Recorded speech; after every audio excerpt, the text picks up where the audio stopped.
નમસ્કાર.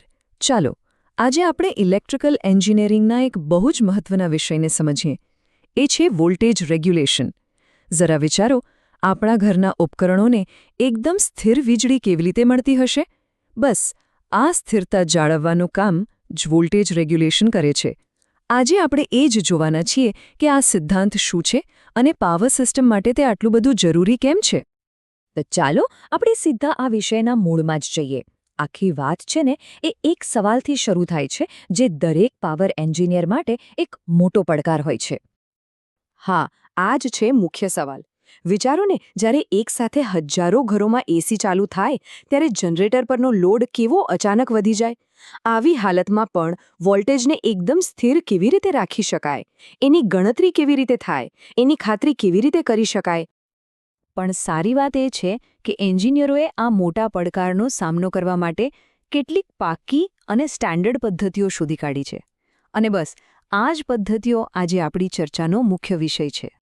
તો ચાલો હવે આપણે એક એન્જિનિયરની ટૂલકિટ ખોલીએ અને જોઈએ આજે આપણે વોલ્ટેજ રેગ્યુલેશન નક્કી કરવા માટેની 4 સૌથી મુખ્ય અને પાવરફુલ પદ્ધતિઓ વિશે જાણવાના છીએ.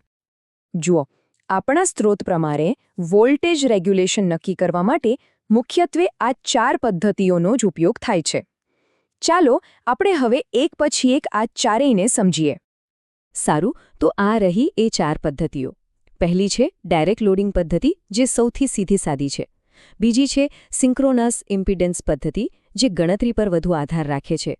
ત્રીજી છે એમ્પિયર ટર્ન પદ્ધતિ અને ચોથી ઝીરો પાવર ફેક્ટર પદ્ધતિ, જે સૌથી વધુ ચોકસાઈ માટે જાણીતી છે.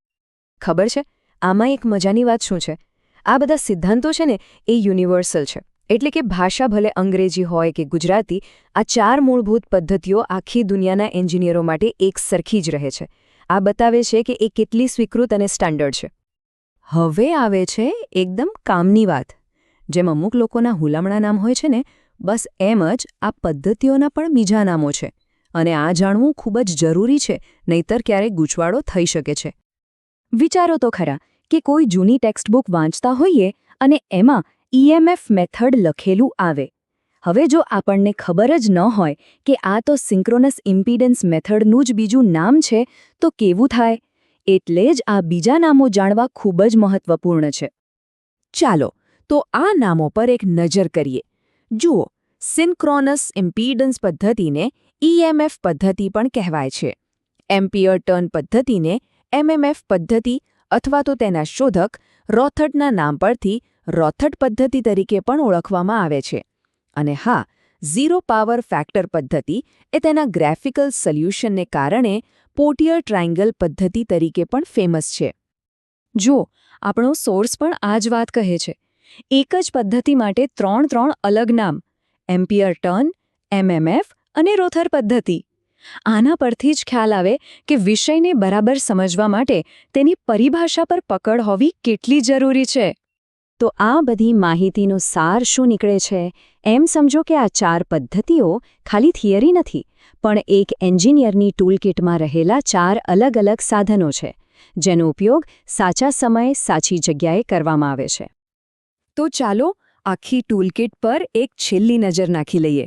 ડાયરેક્ટ લોડિંગ એકદમ સીધું અને સરળ. સિન્ક્રોનસ ઇમ્પિડન્સ, જેને EMF પદ્ધતિ પણ કહીએ છીએ, થિયરીની દ્રષ્ટિએ મહત્વનું. એમ્પિયર ટર્ન, એક સુધારેલો અભિગમ. અને ઝીરો પાવર ફેક્ટર, જ્યારે સૌથી ચોક્કસ પરિણામો જોઈતા હોય ત્યારે. એટલે યાદ રાખવાની મુખ્ય વાત એ છે કે આ માત્ર નામોની યાદી નથી. આ જનરેટરનું પરફોર્મન્સ કેવું છે એ તપાસવા માટેના પાયાના સાધનો છે. જેમ કોઈ ડૉક્ટર અલગ અલગ તકલીફ માટે અલગ અલગ ટેસ્ટ વાપરે, બસ એ જ રીતે એન્જિનિયર આ અલગ અલગ પદ્ધતિઓનો ઉપયોગ કરે છે. અને આ ચર્ચા આપણને એક ખૂબ જ મહત્વના સવાલ પર લાવીને ઊભી રાખે છે કે ભાઈ, જો એન્જિનિયરની ટૂલકિટમાં આ 4 સાધનો હોય તો તે ક્યારે અને શા માટે કોઈ એક ચોક્કસ સાધન પસંદ કરશે?